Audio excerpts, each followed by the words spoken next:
Hey everybody, PJ back with Exotic Car Hacks, and today we are talking about my GT3RS, a car that honestly has been with me for over 7 months now. And if you've known anything about me, 7 months is a long time. It's like keeping a girlfriend 7 months in itself is like brutal, right? So this car specifically right here has been really a car that I haven't driven that much. I mean, I only have 1,400 miles on it. I enjoy the car a lot, but realistically, while I enjoy the car, it's also, a car that now is starting to show its depreciation when it comes to values. And reality is, as I teach in Exotic Car Hacks, this whole game is about making good financial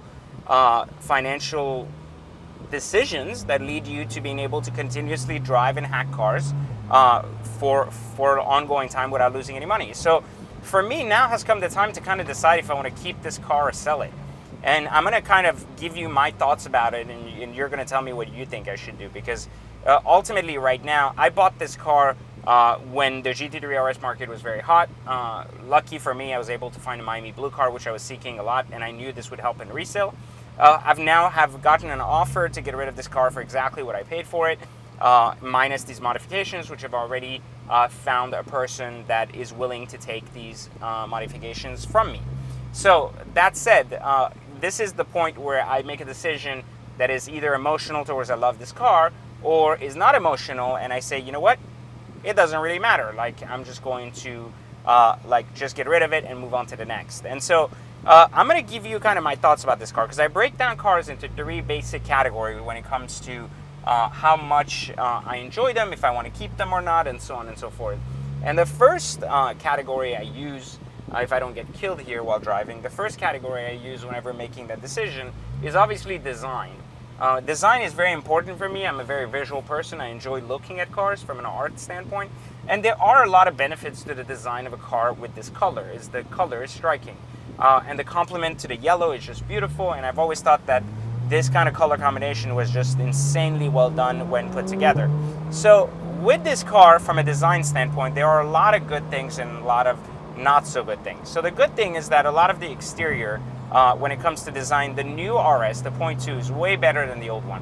Why? Because you get the extended louvers, the better bumpers. It's really more refined, and honestly, it takes it out of that Porsche bubbly look and into a more aggressive look that just works so much better, right? It makes the design more attractive. The new headlights are beautiful, and honestly, the few tweaks on the inside with the new screen, nice touch, but nothing extraordinary.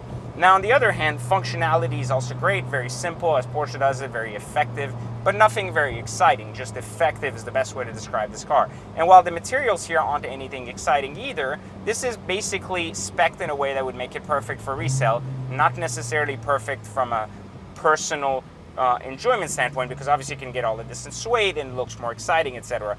But reality is, it wouldn't have made sense from a resale standpoint, but from a resale standpoint now we're perfect. So while this is all plasticky, it's really not that bad from a functional standpoint, but it's really bad from a design standpoint, because it just doesn't look that exciting. So the other part with this car that's kind of really very limiting in terms of design is that you really can't do any carbon fiber. And what I mean by that is, a lot of you may say, well, the YSAC gives you carbon hood, carbon roof, etc. That's fine. I don't think YSAC cars look good when it comes to bright color cars. I think the design is killed. That's why I opted not to find a bright color car with a YSAC pack.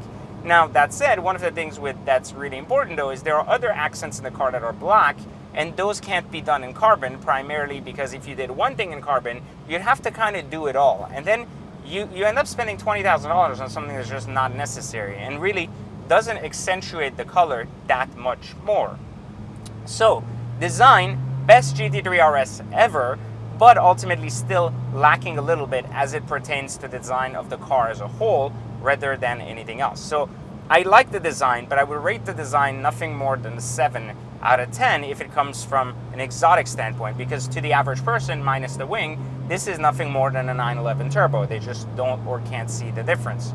The second thing I rate a car on is really performance. And performance not just because of speed. I know you guys that don't own cars and watch YouTube videos solely sitting at home holding your dick in your hand will typically say this car is faster or slower than someone else's car and blah, blah, blah, and you should have bought this, and you should have bought that.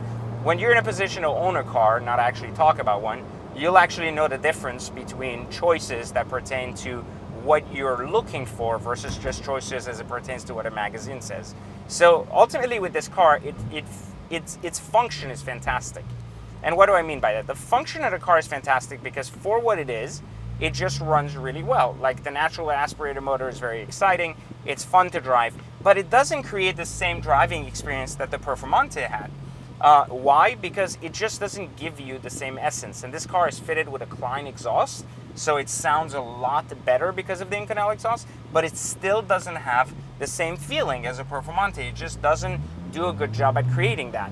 And for that reason, one of the things you get is you get a lot of excitement like this, but it's almost like, look at the shifting, it's so boring. It's like, you feel nothing. You don't even feel 0.1 second of a shift. It's like such a flawless shifting car that if you think about it, it's just like amazing. Look, I'm downgrading and you don't feel the car moving at all.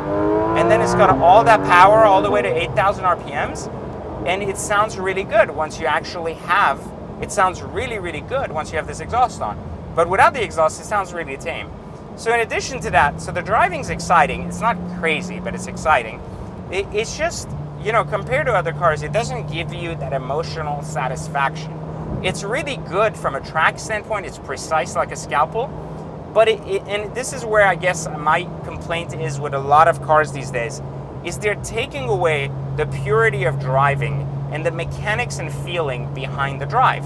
And I feel that this car, while spectacular in function and efficiency and performance, just doesn't understand that at the end of the day, if the driver doesn't enjoy the drive, we as consumers are not race car drivers. We're not going to the track every day to drive this in hopes of winning a victory.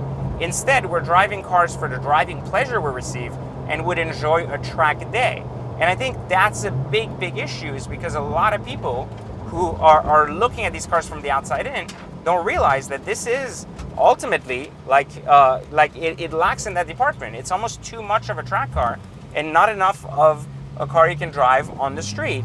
But just feel this. You don't feel the shifts at all. Like the shifts are just perfect. And this is where, again, too perfect leads to a little bit less effectiveness when it comes to actually enjoying the drive. And I feel like this car does great on the track, just wouldn't do so well on a kind of a fun drive. And for that reason, I attain it to two other things too, which it does a good job from performance-wise, but the craftsmanship on the drive is also lacking. We have this roll cage in the back that's bolted properly, but you still hear a little bit of rattle there and there because the doors are hollow and there's a lot of the concept of this car with the lightweight means that you hear a lot of the rocks kicking everywhere. Good, bad, I don't know. The other thing that's also really important that I don't think works is that the brakes squeal really bad on all of the new Point 2 GT3RS and GT2RSs. Partially, some people blame it on the compound, on the compound used for the rotors hitting the calipers, and then some other people blame this on the fact that even Porsche did a video saying it's normal to get squeal.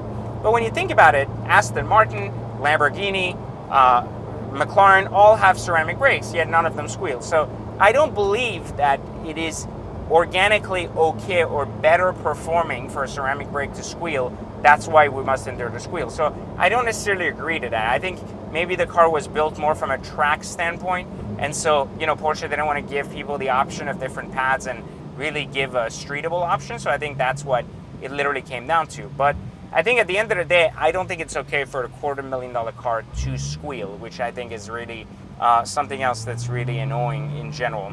And finally, the last thing I really blame, or just should I say assess when deciding if I should keep a car or not, is this other thing that a lot of people, especially people watching videos instead of owning them again, may not really understand. Is what I call the it factor. The it factor is how the perception for the car is outside of the person driving it. So we already talked about design, performance, which were both, very, I think, owner-driven centric, driver-centric, not so much the actual outsider status. If we look at, for example, someone driving an Aventador, there's a general consensus that the Aventador is obviously more clout than the GT3RS amongst all population rather than just amongst car guys. the thing with the GT3RS is that it's actually a lot more respected than most people would assume. Most people think that the GT3RS is like a car that most people would confuse for just a basic 911 turbo minus the wing, just like we talked about earlier. However, with enthusiasts, it's not, especially in a bright color. Enthusiasts know exactly what the GT3 series cars are, and so does the GT2 series. And a lot of people have come up and just shake my hand for the spec or the way this car was built with the BBS wheels and all, and it just really reaffirms that this is a driver's car, and people that understand or enjoy driving typically recognize this car as one of the top tier cars for that purpose. Now, there is a little bit of something that just doesn't work, and is that while you get a lot of the guys looking, no one else is paying attention to this except the people that know cars. So, does it have that it factor when it comes to really being an exotic? It has it more than previous Porsches I've owned, more than previous Porsches I've seen, but it still doesn't have the same feedback as a Performante or a McLaren 600 LT. So for that reason, I don't think that the GT3RS is as exciting unless the paint to sample or color, like this, for example, Miami Blue, is bright enough or crazy enough to drive the attention for the car. I don't think this car would get anywhere near the attention should it not have had a bright color and instead would have been a black, even if it had gold wheels or not. So I feel like you really need to be buying a bright colored GT3RS to make it physically count. And I think that's kind of why I've come to love this particular GT3RS, but not necessarily the GT3RS as a whole. And if you hear it, you hear that squeal? It's horrible. It's horrible. Like, we barely drove like 10 minutes and it's squealing like a bus already. And I just don't think this should happen. So that's kind of my gist on the GT3RS. Hopefully you've learned something here today about if this car is for you or not. But let's talk a little bit about values, because I was saying earlier in the video that these values are dropping. Where are they heading? I think that the new 19 GT3RS is going to settle somewhere around 50K below sticker. Now, that doesn't mean right this moment, but I think it's going to settle around that mark, which means that you could expect some units to be selling as low as 170 or 175K pretty much in the next 12 to 15 months, which I think that's kind of the problem that I'm facing now, is deciding, should I keep this car and potentially face the additional $30,000 drop, or do I want to go ahead and take my offer right now and get rid of it? So let me know what you think. Comment below, comment in the video and let me know if you think I should sell it, keep it. Where do you see the GT3RS values going? And of course, please like the video, subscribe to the channel. We're almost at 100,000 subs and I appreciate your support, guys. So click it, like it, subscribe to it, and I'll catch you on the next one. But do let me know your comments, because I have to make a decision here very, very quickly. So I look forward to hearing what your thoughts are on the GT3RS. See you guys later. Take care.